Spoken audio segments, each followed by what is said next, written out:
നമസ്കാരം. വേദാംഗ ജ്യോതിഷത്തിലെ അമൂല്യമായ അറിവുകളും ആധ്യാത്മിക ജ്ഞാന ഉപദേശങ്ങളും പകർന്നു തരുന്ന പ്രശാന്തം ആസ്ട്രോ ചാനലിലേക്ക് ഏവർക്കും സ്വാഗതം.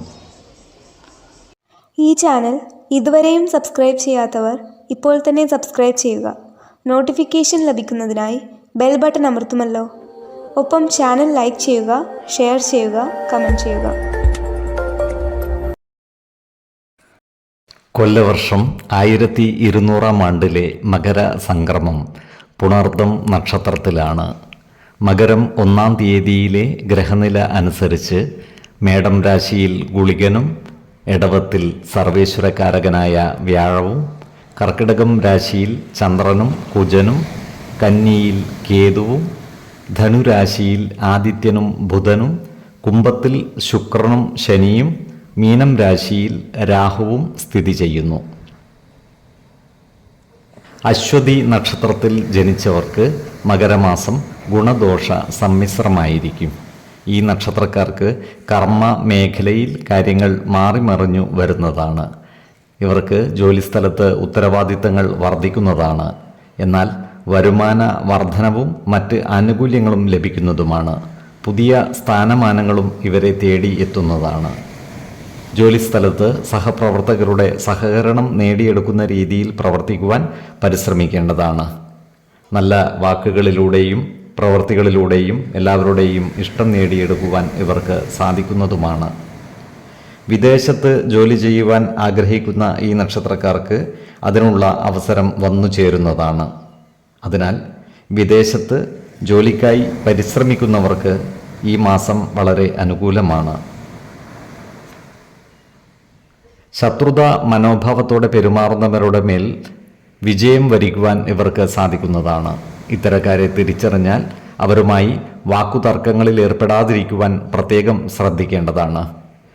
ഈ നക്ഷത്രക്കാർക്ക് സ്ത്രീജനങ്ങളിൽ നിന്നും നല്ല സഹായ സഹകരണങ്ങൾ ലഭിക്കുന്നതാണ്. ഇവർക്ക് കുടുംബ ജനങ്ങളുമായി ഒത്തുചേരുവാനും അവർക്ക് വേണ്ടി പ്രവർത്തിക്കുവാനും അവസരം വന്നു ചേരുന്നതാണ്. ഇവർക്ക് ഭക്ഷണ സുഖവും ശയന സുഖവും അനുഭവവേദ്യമാകുന്നതുമാണ്. ആഡംബര വസ്തുക്കൾക്കും മറ്റ് സൗന്ദര്യവർദ്ധക വസ്തുക്കൾക്കുമായി ഇവർ ധാരാളം പണം ചെലവഴിക്കുവാനുള്ള സാധ്യതകൾ കാണുന്നുണ്ട്.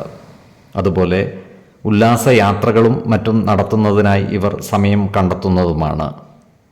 ആരോഗ്യ കാര്യങ്ങളിലും ഈ നക്ഷത്രക്കാർ ഒരു പ്രത്യേക ശ്രദ്ധ പുലർത്തുന്നത് ഗുണകരമായിരിക്കും.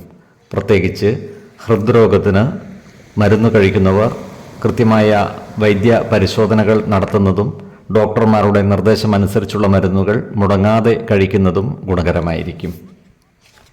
5, 21, 30 തീയതികൾ അനുകൂലമാണ്.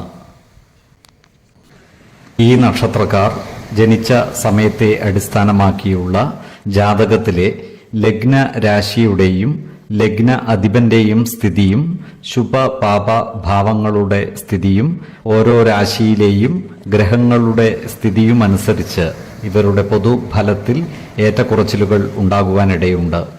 കുടുംബ ദേവതകളെയും ഇഷ്ട ദേവതകളെയും ഉപാസിക്കുന്നത് ഇവർക്ക് ആയുരാരോഗ്യ സൗഖ്യമേകും. ഇഷ്ടദേവതാ മന്ത്രം 108 തവണ ദിനംതോറും ലിഖിത ജപം ചെയ്തു വരുന്നത് ഇവർക്ക് സർവ ഐശ്വര്യങ്ങളുമേകും. നല്ല വ്യക്തി സാധനകളോടെയും ഉപാസനകളോടെയും മുന്നേറിയാൽ സർവേശ്വരാനുഗ്രഹത്താൽ ഇവരുടെ സർവകാര്യങ്ങളും മംഗളകരമാകും. നന്ദി, നമസ്കാരം. ജ്യോതിഷരത്നം പ്രശാന്ത് കണ്ണോം.